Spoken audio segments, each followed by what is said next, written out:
going at once, just in case, so we don't lose the recording for this great discussion. But it's 9:30. We have our second session for the day of Science for Sustainable Arctic, our panel on marine litter and plastic pollution.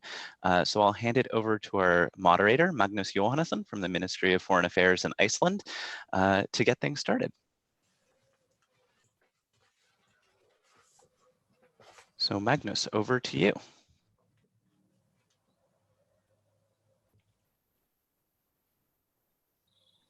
Yes, good morning, afternoon, or good morning. Welcome to this panel. It's a pleasure to have you online, bearing in mind the unprecedented situation in the world. I've been asked to moderate this panel discussion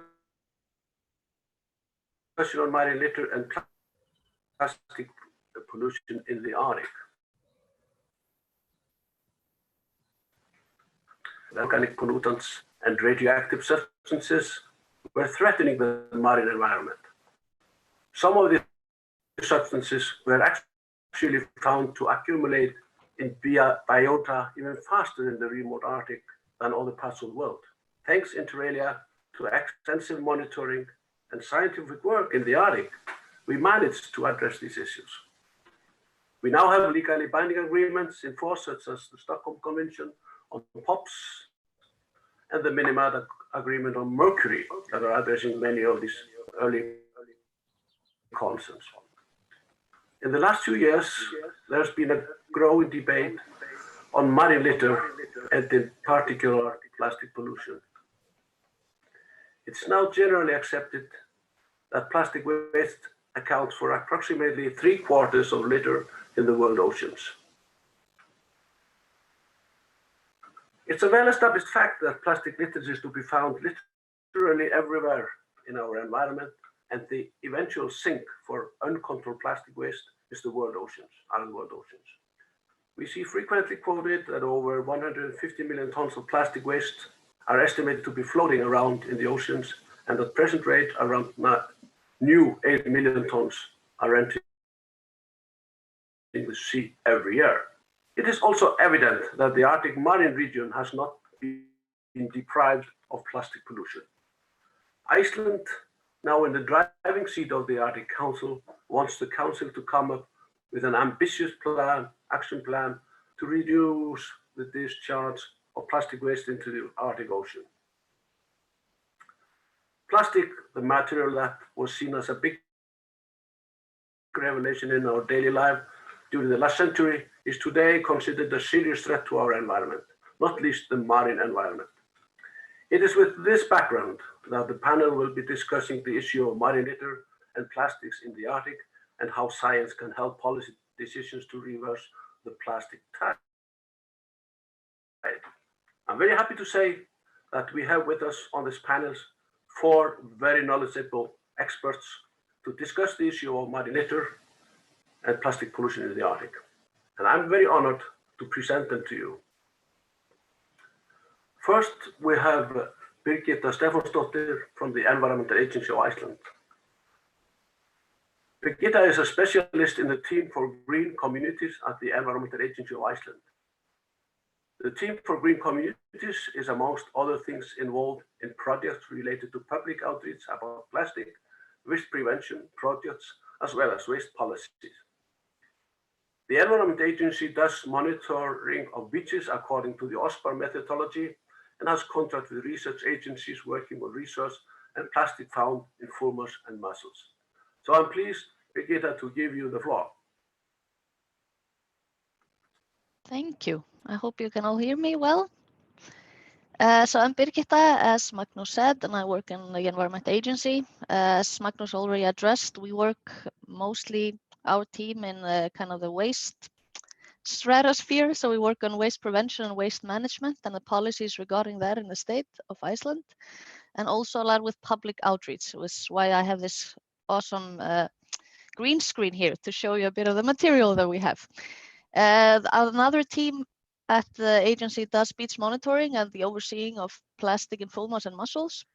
So I would say my position if compared to the other panelists, is I work more in the policy sphere than the science sphere, and kind of translating science into policy, because the agency is often kind of translating the science or the information available into actions that we then suggest to the ministry or to the government. So there's a potential for the agency to kind of lobby for increased funding if we are seeing research gaps, or if the scientists, the people that are working on the science, inform us about some information that is lacking, then we can work on trying to get that funded, which is, for example, what happened with the monitoring in the plastic in full mass in mussels. That's through the agency, even though we are not the research institution. So as Magnús also mentioned a bit, like, what is the problem? And at the agency, we usually always start with saying that plastic is a good material because it's very durable, which is also the biggest problem with plastics. So the problem kind of lies in how we consume it. And also we acknowledge that why this is such an important topic is because of the world's marine ecosystem. That is where plastic is causing problems. There's a lot of problems that I could identify in the kind of science policy interface. One is just this translation, how you take the science and create actual actions or policies on a state level. There is also a problem with kind of what I would like to say the interference of politics, is that politics doesn't necessarily work very well with the kind of science and policy connection, because the politics, how they are designed, is this 4 years. Everybody is in power for 4 years and they want to make a mark. So they want to make a project that kind of labels them as something. So this, I think, often leads to that we tend to focus on what I would call a low impact, low cost actions instead of kind of the high impact actions. An example of this is, for example, Iceland now has suggested a ban on microplastics in cosmetics, which is a great action, but maybe not what we should be putting in the forefront. It shouldn't be the first action we're working on, because microplastic in cosmetic is maybe a very, very, very tiny part of the problem as such. And also Iceland maybe has a very low influence on the market. So it's more efficient to implement it on a higher level. So this, I would say, is a bit, one of the problems we're seeing with a low impact versus high impact. I guess that's what I wanted to say, at least at the start. So I hope to have some good discussions later on. Thank you. Thank you very much, Birgitta. Our next speaker is Hrönn Ólína, Food Safety at Matís in Iceland. She has a PhD in environmental chemistry and has 20 years experience in research of different environmental pollutants, impacts, as well as food safety. She's currently the chair of the Icelandic Risk Assessment Committee on Food and Feed. Hrönn has been involved in several research projects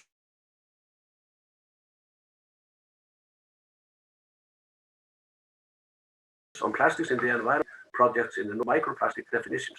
Hrönn, the floor. Thank you, Magnús. I'm very pleased to be here, and thank you. Thank you. Sorry, the sound is a bit unstable. Thank you very much for inviting me. I'm very honored to participate in this session. Like Magnús said, I have experience in environmental pollutants in general, and I think that this issue with plastic is it's quite different from other pollutants, because it receives, in my experience, much more attention from both the general public as well as policymakers. And I think that this is an ideal topic for policymakers to try to impact the environment, because it seems to be much more tangible for the public and for policymakers.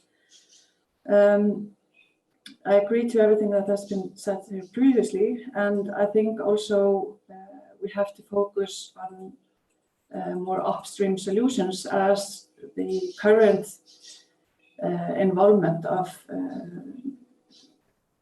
public and policymakers and other are more downstream, such as beach cleanups. But I think that we also need to solve this on societal level, and I think we have to also try to find different solutions to engage smaller populations also in the Arctic, because I think that this topic also affects the Arctic population quite much. And I also think that one of the problems with the plastic is that actually I think this is the first environmental problem where the policymakers are actually ahead of the scientists. We see that the policymakers and the governments want to try to implement a lot of solutions, and the science currently, we don't have the answers. We don't have the answer how this is impacting the animals. We don't have the answers how this is impacting humans. We know that plastic is currently in our environment, but we don't know exactly what it is doing to us. So I think that's also a bit frustrating for the general public, that they can't receive a straight answer. They can't get a straight, straight answer what is this doing to our health. And working with food safety, I think that this is a topic that we have to tackle quickly. But it's a huge challenge for the scientific community. Everyone is running fast and trying to find some methods for analyzing plastic better, and we are trying to find methods to focus on the toxicology. And unfortunately, that just takes time, and I don't think that the policymakers are ready to wait for the final solution or for the answer. Thank you.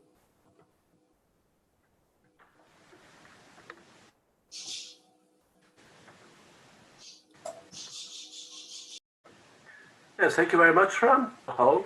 Katharina is a polar researcher from the University of Hull, United Kingdom. She chairs the Scientific Committee on Antarctic Research, SCAR, Plastics at the Poles Action Group. The main group objectives are to provide robust scientific advice to policymakers, national operators, and other interested parties on the status of the plastics in polar environments, mitigation, and standardized monitoring methods. She has worked in West Greenland and Iceland studying plastics in beach sediments and marine invertebrates.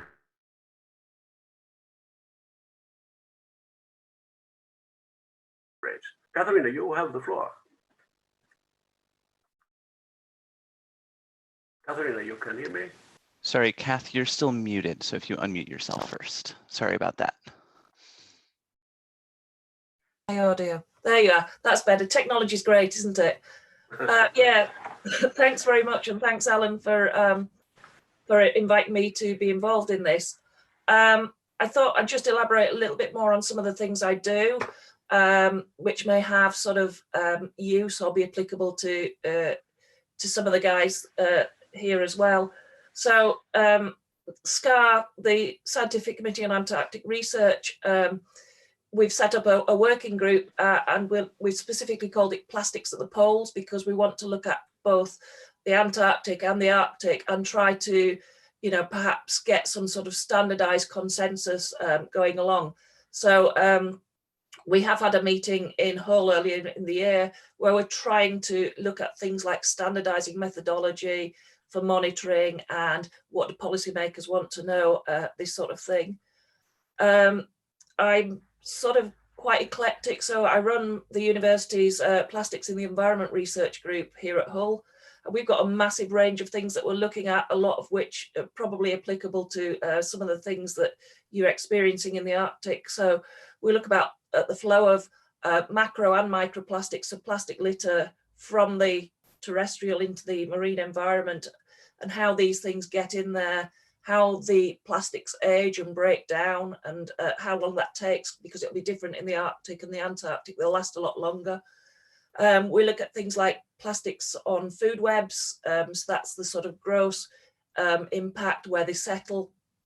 And we're also looking at things like how the plastics get into marine invertebrates and magnify through the food web.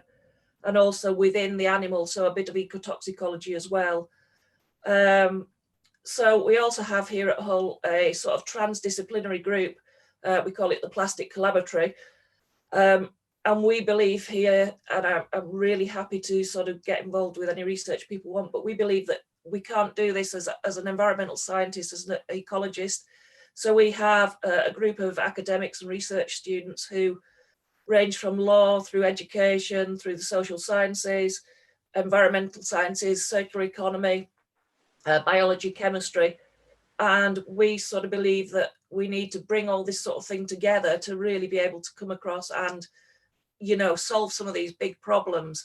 So I think that that's one of the things that, you know, I'm hoping to see perhaps coming out of this, this summit, is that perhaps we can work together, not just across disciplines, but I was also listening a little bit earlier, and I think it was Olafur Ragnar Grimsson, I apologize for my pronunciation, but he was talking about transboundary research as well, and I think that's something that's really important. And if we could, you know, get that, the transdisciplinary, transboundary research, perhaps we can, you know, answer some of these questions and do it on a sort of base and wide and Arctic scale, rather than, you know, individual countries doing little pieces that aren't joined up. So yeah, that's really what I've got to say and where I'm coming from.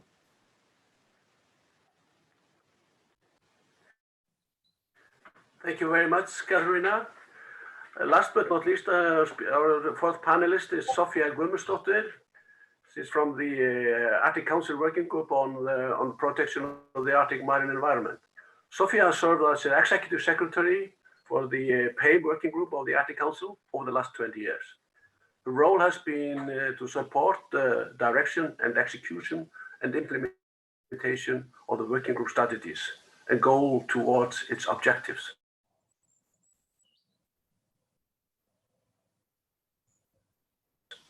Recent projects included microplastics in the Arctic, National Action Plan on Marine Litter in the Arctic. She has an MBA from Engineering and Sciences from University of Washington, Seattle.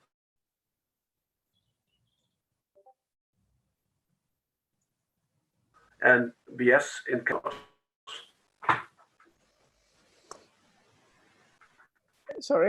Sorry.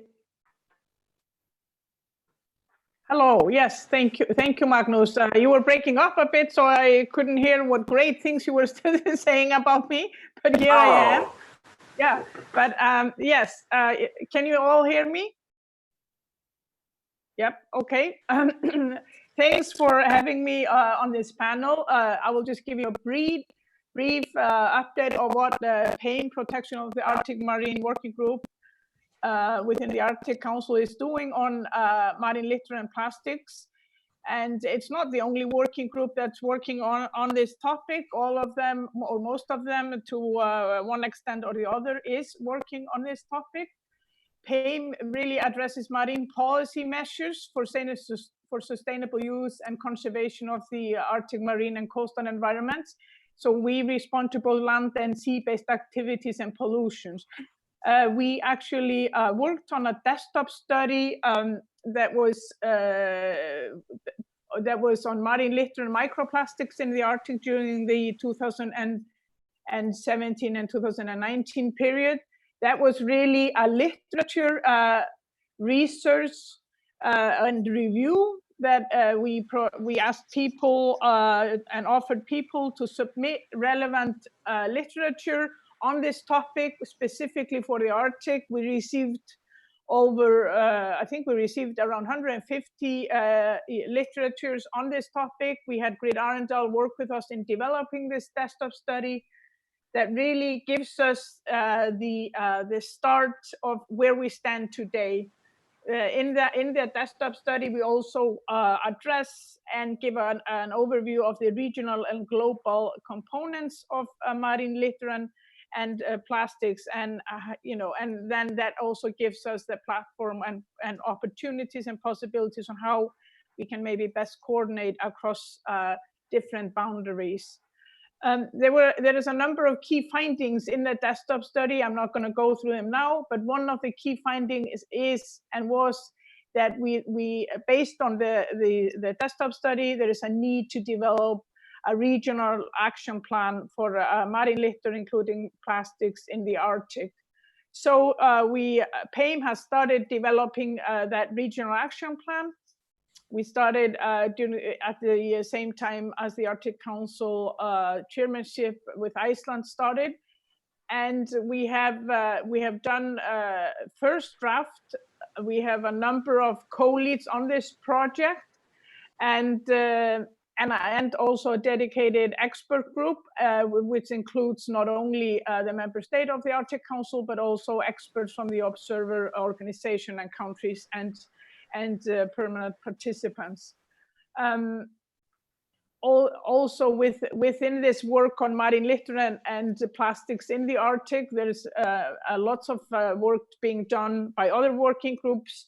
So we try to ensure that in the development of the regional action plan, that we coordinate with the other working groups such as AMAP and CAF, which are doing the monitoring side of the regional action plan, and some others that are doing maybe more of a topic-based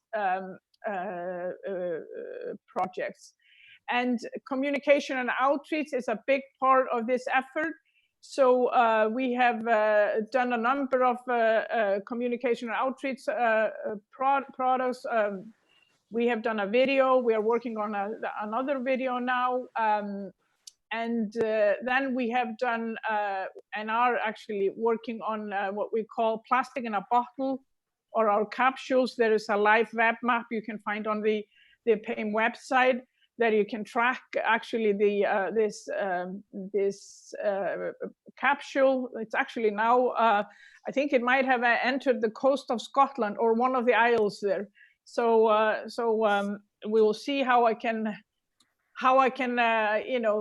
retrieve that capsule, because it's there now, and I think I'll have to call a farmer to get it. But it's actually quite a good educational tool for example, schools. And I have actually our Ministry for Education here in Iceland knows about this, so we have allowed them, and we would encourage them to use it for educational purposes.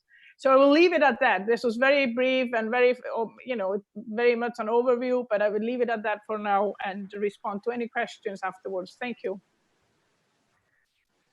Thank you very much, Sophia. We now have something like 35 minutes for discussions, and you have raised a number of issues here already. But I would like to start with when you talk about plastics, plastic is not the one material. It's not one kind of piece. We talk about litter.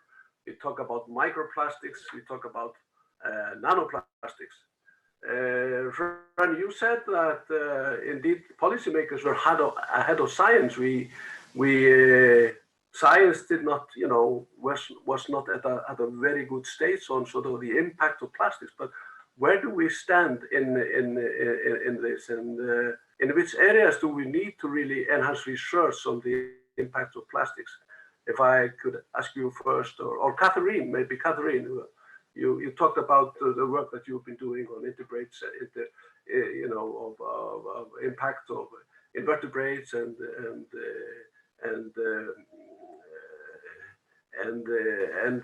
the food web. Catherine, what? Yeah, I mean, it's a really difficult subject. There are lots of things that give off microplastics and may cause problems in the marine environment. So things like fibers coming from fleeces that can get washed through the washing cycle and then out into the marine environment. But also, I think the big problem that is perhaps the easiest to tackle is the single-use plastics, which is what everybody's saying. This sort of thing, if it's not dealt with properly in disposal on land, then it tends to get blown out into the ocean, and that's when you get it breaking down and causing the microplastics and the nanoplastics and things like that. So I think that I've just been doing a little search before I came on, actually, and having a look at sort of what's been published in the Arctic, and there's a body of work about what's happening to the fulmars. There's a body of work reporting on plastic in Arctic deep ocean and in the Arctic seawater and in some fish.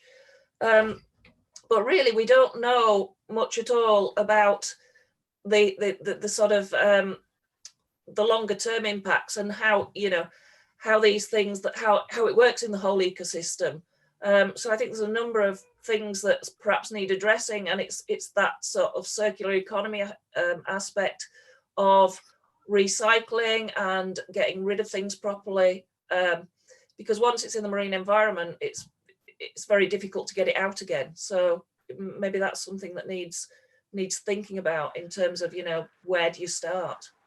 Magnús, can I add to it? Sure. Yeah. And I, you know, to spin a bit further on this one is that the desktop study really shows that we don't have a comprehensive understanding of the marine litter in the Arctic, and there is really only an ad hoc case studies examples, and that's exactly what Katharina is, I think, you're talking about. Also, you know, where it's coming from both within and outside the Arctic, from land and sea, and there's so many different sources, and so we don't really, you know, we don't really know the topic very well. And I think the reason why policy is a bit ahead, or could be one of the reasons, is that there has been a great move by the general public. You know, this is a problem, and the politicians really jump on that topic because they want the votes of the general public. So the policy has been really moving ahead, but the science is much more complicated, and that's so that's one of the things that we are tackling right now in discussing also, you know, how we harmonize you know, the monitoring efforts of different products and entities. Leave it at that. Thanks. May I add as well? And I completely agree. And like you were saying, Magnús, we are talking about macroplastic, and we're talking about microplastic, and then we're talking about nanoplastic. And I think even though that the sources of these three environmental issues are usually the same or similar, we have to actually deal with them. We actually have to deal with them as three specific, or almost three different problems, because they have their own specific challenges. We have, for example, for the microplastic, we have huge analytical challenges that we haven't been able to solve, and we almost haven't started with the nanoplastic, which is a completely different problem in just analyzing and monitoring and finding the concentrations of nanoplastic, or the abundance of nanoplastic in the environment. So it's a huge problem, and we haven't been able to find the common terms either, how to talk about microplastic or nanoplastic. We're talking about fibers, we're talking about particles and flakes and different polymers, and do these different polymers behave comparably in the environment? We don't really know that. So we're still in the infancy of micro and nanoplastic research in the environment, and like Soffía is saying, the policymakers are asking for answers, and we haven't been able to supply the answers. Thank you.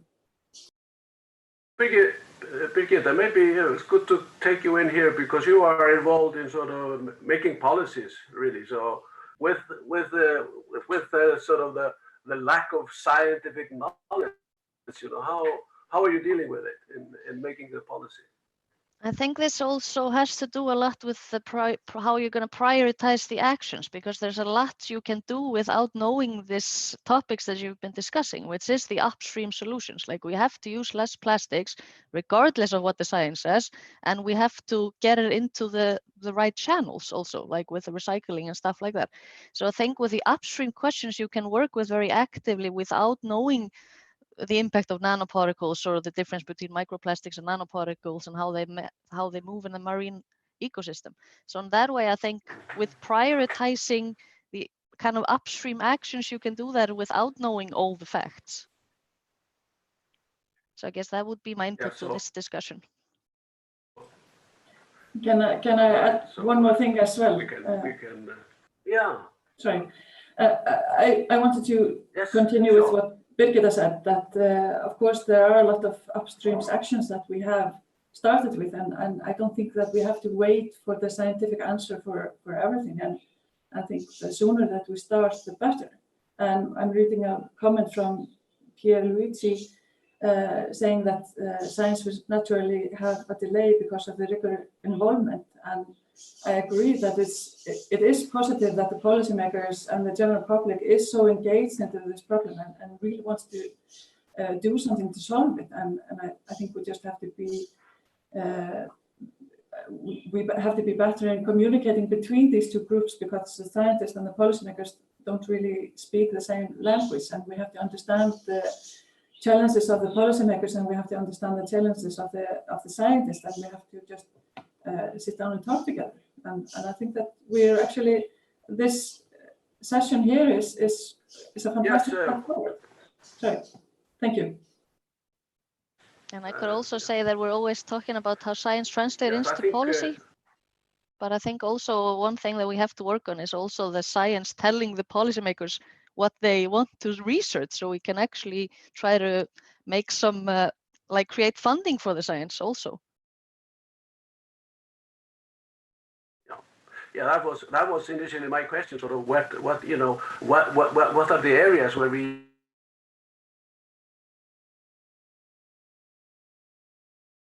really should be encouraging scientific research, was to have a better understanding of sort of what should be the priority actions. Should we really sort of the nanoplastics rather than sort of is that really needed to diminish the impact on the marine ecosystem? So that is that's what I was really sort of asking for, whether you have any view of where we should be putting the main efforts on research now, while at the same time we are doing some all what we can do to reduce the inflow of plastics into the marine environment. Is there anyone on the panel that have any views on that? Yeah, I mean, I think perhaps one of the ways to sort of move forward is because scientists will go and do things that really interest them and work on groups of animals that they like or they're used to working on, and I'm wondering whether we need to look at sort of ecologically or financially important taxa to try and establish what's happening with them. So I'm thinking there's been one piece of research published about the impacts of microplastics on juvenile Arctic cod. So maybe we need to focus on, we need some focus on really sort of key important groups or sort of environments or processes, and it needs that joined up thinking, because I think at the moment, so I work on marine invertebrates, I do work on mussels, so we can maybe use those as bioindicators, but I think people tend to work on what they're comfortable in working on, and that might not necessarily be the right sort of taxonomic group or the right area to do it. So maybe we need a rethink on people from the Arctic getting together and saying, well, these are these are the things that we find are important. Police scientists work on those rather than on polychaetes or something like that. And scientists, I think, we're all not motivated by money, but we're all under pressure to bring in research funding. So if you as policymakers targeted something that's important, then we do the research on it. But left to our own devices, we might just go and do whatever blue sky research we're involved in. Does that make sense? Thank you. I wanted to add also, and I think what you said previously, Kath, of yes, it does. Finding different fields of science, because this is not just chemists and biologists and ecotoxicologists that can solve this. We have to combine this with huge investments in social science and change behavior, and this is such a broad topic. And I would like to add also that I think that we should put also effort in social science and how we can incorporate citizen science as well as the hard natural science into trying to find different solutions. And for example, we tried Matís in cooperation with the Environment Agency here in Iceland. We tried to use this plastathon or hackathon idea to involve the general public into try to find different solutions for plastic problems and upstream plastic problems. And I think there are a lot of good ideas out there. We just have to get the right people together and get the right discussion ongoing. Thank you. Sorry. Yes.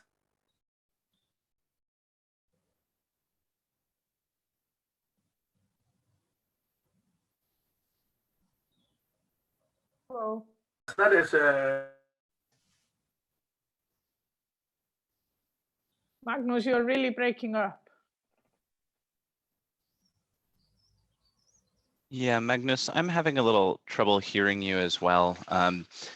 If you could try restarting your system really quickly or logging out and logging back in, sometimes that will reset the audio. The good news is that we have a bunch of questions coming in from the audience in the Q&A box. And so maybe we can go through a few of those while Magnús troubleshoots his audio a little bit. I hope that's okay. Yes, I have been answering a couple of them. Thanks. Yeah. And so if there's specific questions, we'll encourage the panelists to answer them in text in the box, and everyone should then be able to see the answered questions. But there are a few that we thought everyone might be interested in. And so the first question is from Apollo, a 6-year-old from the UK. And he's wondering if there's more plastic pollution in the Arctic or in the Antarctic, and why. So I think Kath might be the best to start that. Sure. Did you say the name was Apollo? Apollo, yes. Oh, hi, Apollo. Okay, good question, really good question. So there's going to be more plastic pollution in the Arctic. We've looked at the Antarctic. Remember, in the Antarctic, we don't have people living there all the time. So we have research scientists going down and doing things, but there's not lots and lots of people. So there's a lot less plastic that can get into the Antarctic from people there, and it's much harder for plastic to get across and into the Antarctic from outside because there's a really big current going round and round that's called the Antarctic Circumpolar Current, and that stops the plastic from getting in, or most of it from getting in from outside. But the Arctic, it's an ocean surrounded by land, so there's lots of people and lots of rivers going into it, and lots of plastic can get in from outside. So my guess, although we haven't quantified it properly, is that there's much more in the Arctic. Does that answer your question? Great. Thank you so much for that answer. That's a perfect segue onto another question, which is coming from Polar Educators International. And they'd like to know if there are any particularly useful citizen science projects that might help collect relevant data so that we can build more information about plastics in the Arctic. So does anyone want to start off with that? Hrönn, go ahead, please. I would at least like to elaborate a bit on that. And I think there are a lot of initiatives that we can use, and I think the combination of citizen science and hard science is very valuable. And OSPAR has published, of course, guidelines on how to do citizens science beats investigations or beat surveys. So I think if it's possibility to use their guidelines to feed into these databases that we are collecting. And I think also as we have to use citizen science in these remote areas such as the Arctic, and that can be a challenge. We had a meeting in December. There was a polar researchers describing the different challenges for the Arctic, because if we're developing solutions in the European or the more warmer area, we can't often apply them in the Arctic. For example, they said one of the challenges, we can't ask people to go out and do a beach monitoring because there's a risk of polar bears, for example. And there are these different challenges that we have to be aware of. And that's why I think we have to involve specifically in the Arctic, we have to involve the local communities and try to find different solutions. But I think it's extremely valuable to incorporate citizen science and these different beach surveys, for example. And I think we should definitely value that. Thank you. Great. Did anyone else want to add to that answer? I guess it also connects a bit with the importance of what I guess you could call beach cleanups, but it's actually better to call it beach monitoring, because you can do a beach cleanup and that's fine, but you have to do the monitoring if it's going to feed into kind of the science of it all. And I guess, like, for example, Landvernd and their sister organizations have been doing this kind of beach monitoring scheme for citizens to use, so they can actually monitor it back into the system. And I think that's a very important project. And I can also see that with the EU single-use plastic directive, that the beach cleanup part is very important, because that feeds into what products are we going to focus on, what products are we finding. So I think, yeah, you can get a lot of information from the citizens, really. Great, thanks so much. We have a question from Anna that's asking, in terms of monitoring plastics and microplastics, can you highlight particular recommendations that are specific to the Arctic? Yeah, go ahead, Hrönn. Thank you. It's difficult to say, because one of the work that is being performed now is to try to harmonize monitoring recommendations.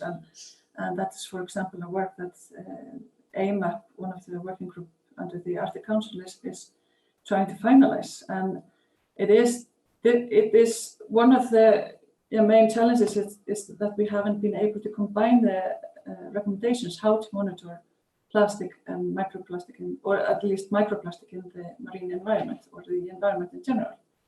But there are, of course, specific matrices that are specific to the Arctic, for example, like sea ice and different biota that is specific for the Arctic and for more warmer areas. And perhaps Kath might elaborate on that further. But we haven't been able to finalize that work yet. Sorry, I was answering a question. What you want me to elaborate on? Sorry, for specific biota, for example, that is specific for the Arctic, or highlight in particular recommendations to the Arctic. Yeah, I mean, correct me if I'm going off a tangent. I think, are you talking about for monitoring and things like that? Yeah, I mean, mussels, or anything that filter feeds is a really good bioindicator.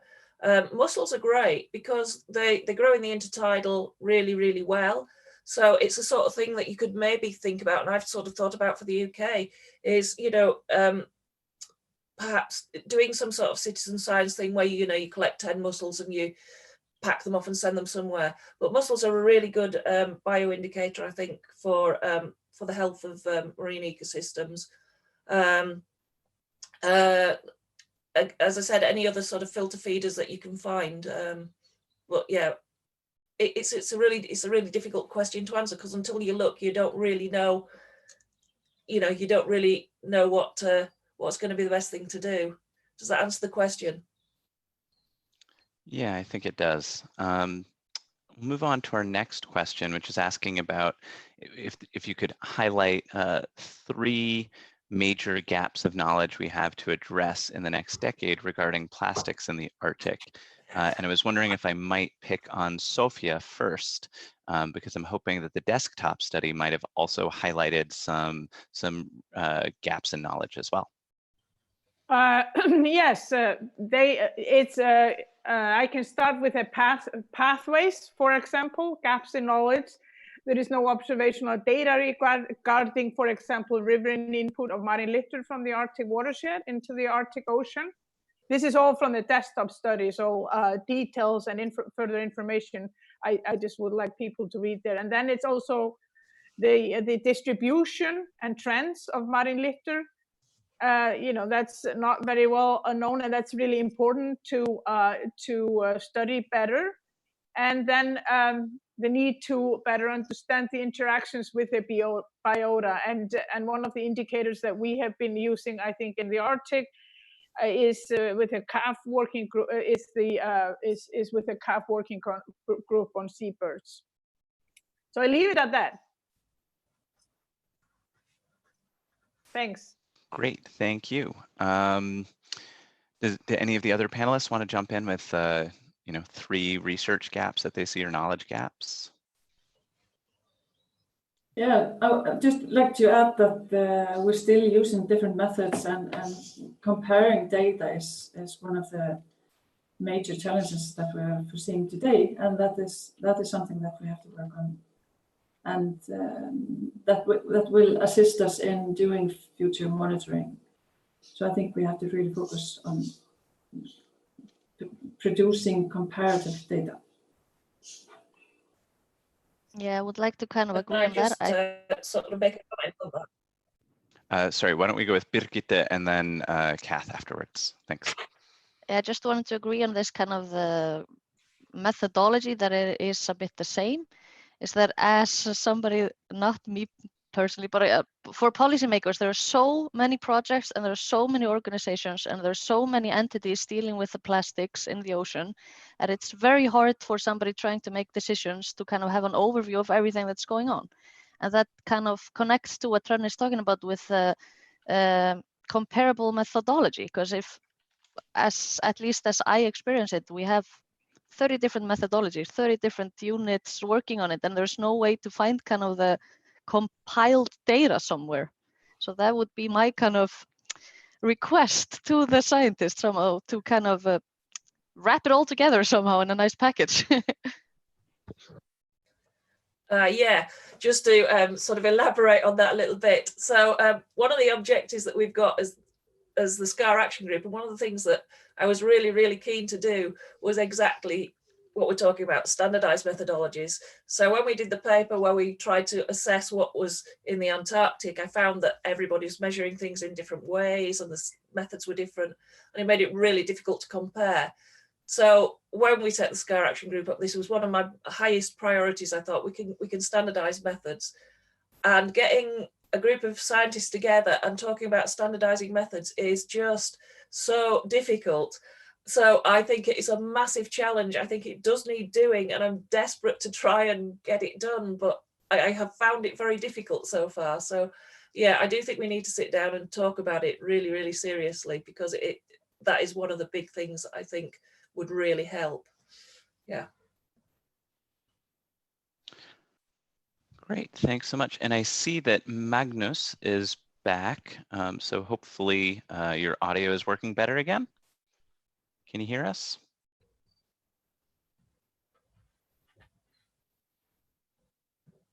Right, with your own computer, with no technical assistance. So Okay, yeah, we can hear you. what I wanted to ask, talk about when you can hear me now. You cannot hear me. Yes, we can hear you. There's just a little bit of a lag, so please do go ahead. Right. Oh, okay. Yeah. So I was just addressing. I heard you have been discussing the monitoring, and what I wanted to raise here was this the recycling of plastics. To work upstreams more on getting the producer to make plastics recyclable. So it's more, which could help us to get the waste into about that.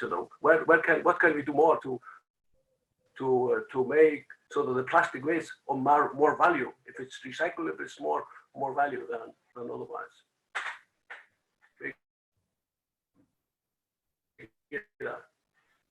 Yeah, I can comment on that a bit. I also work with the Nordic Working Group on Circular Economy, and this with the recyclability of plastic is a huge topic, but also it's increasing the demand for used plastic is a huge challenge, because we can't just keep recycling plastic if nobody wants to use the material for something. But the big problem there is how much we can impact it upstream, because the value chains are so complicated and they're lying so far away from the Arctic. So we're kind of dealing with a huge question of how are we going to impact what chemicals are used in the plastic production on the other side of the globe. So that's I know a huge discussion now at least in the Nordic Council of Ministers, I can say, but how we're going to solve it, we'll see about that.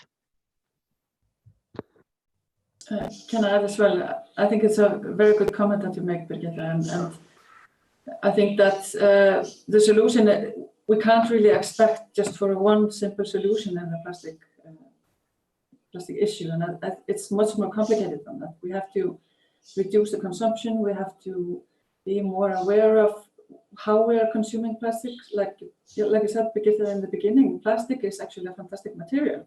It's very useful and it's very practical in many ways.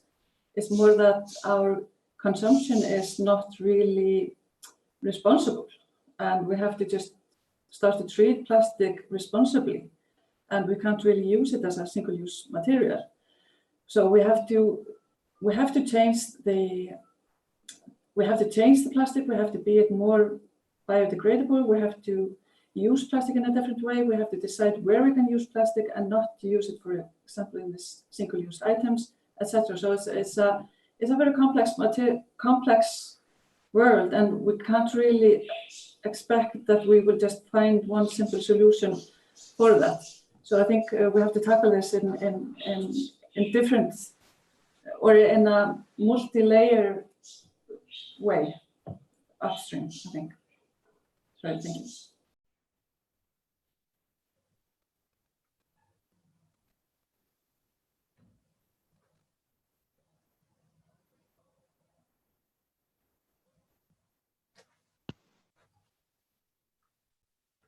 Great, thanks. So we still have a few questions in the chat box, and I'm wondering if anyone would address you. Oh, sorry. Go ahead, Magnús. Soffía, you said that there was a lot of unknown issues.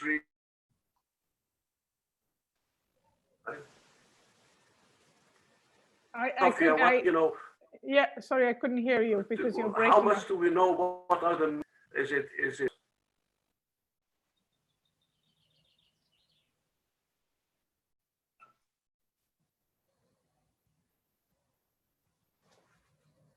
No. You can hear me now? No, well, I couldn't hear anything in your question. I'm sorry. Yeah. So, very briefly, what can you tell us about? You cannot hear me now? No, you broke up. Can anyone hear him? I can hear him now, at least. It's very lagging. I'm not talking now, but I'm talking now. Soffía, if you could elaborate a little bit, what do we know about the main sources of the plastics in the Arctic from the desktop study?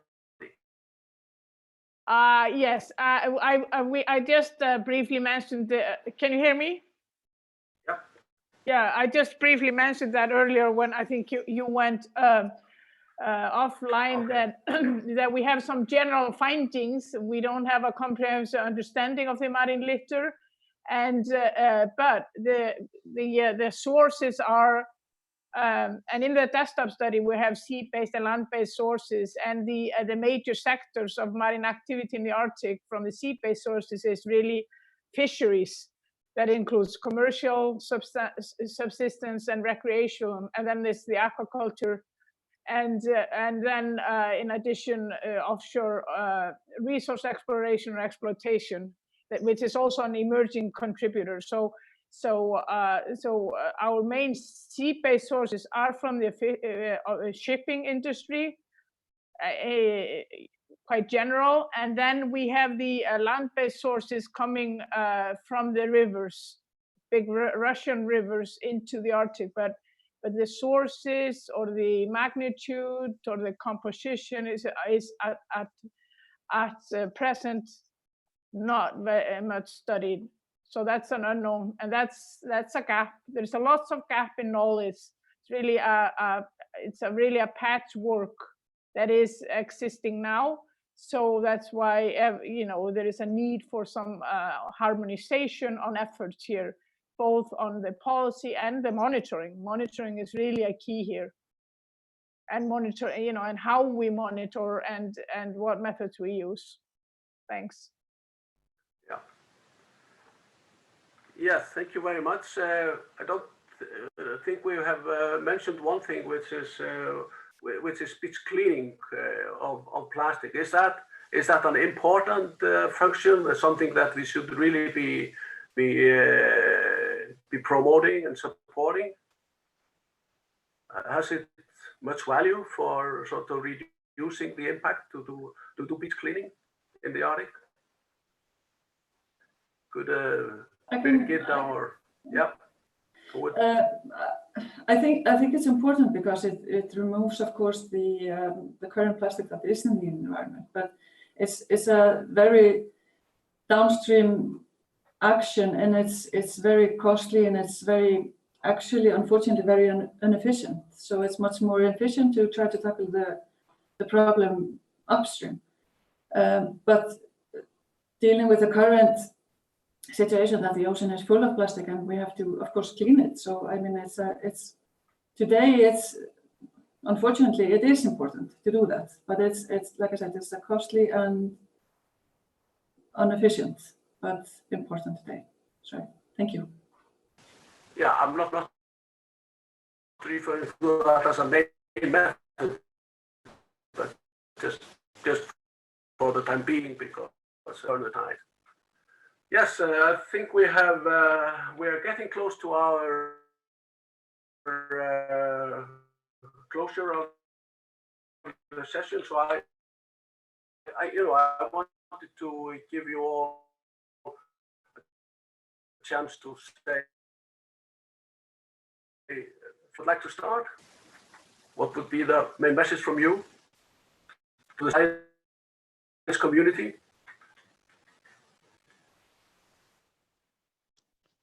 You can hear me, Soffía. Sorry, Soffía, you're still muted right now.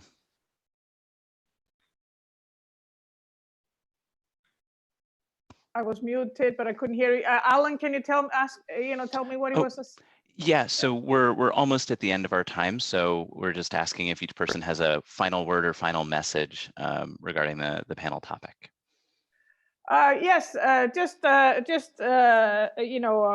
couple of things is that, of course, this is a really important topic. It has emerged on the surface really fast when we are trying to tackle it from from all kinds of different angles, and it's important that we really come together and try to all work together on this topic, because we have the politicians at this moment. Their attention span often is not, it's not long term. So we need to use the opportunity now. And I would just like to point you all to the PAIM homepage, which has information on the desktop study, and the URL is paim.is. And I leave it at that. Thanks so much. Thank you very much, Soffía. Catherine, what would be your message, or the final message here to the scientific community?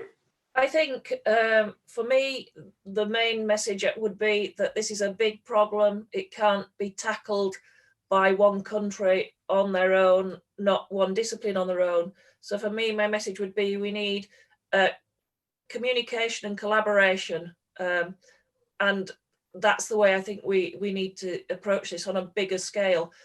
Rather than individual researchers in individual countries. If we could do that, then I think that would be a really great thing.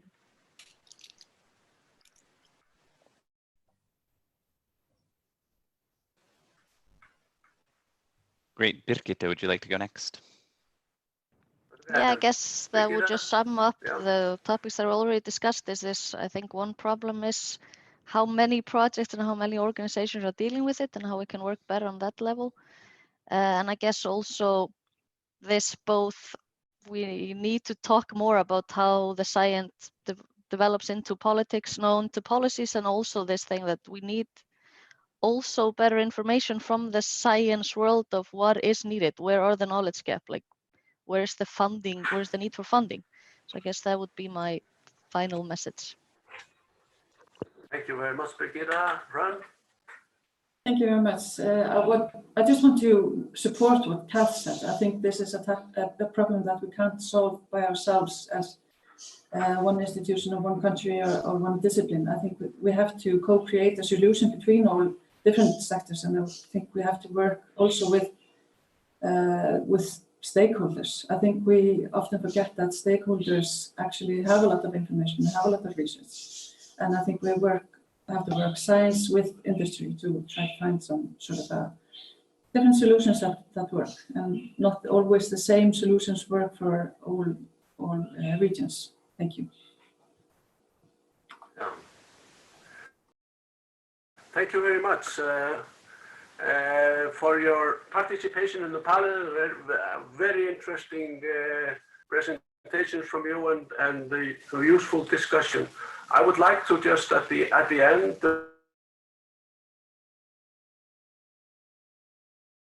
in the chairmanship of the Arctic Council is planning a scientific or international symposium on plastics in the Arctic and the subarctic regions. We intended to 23rd of April. Due to the circumstances in the world, we had to postpone it, and it's now scheduled for 20, hoping to gather the best science we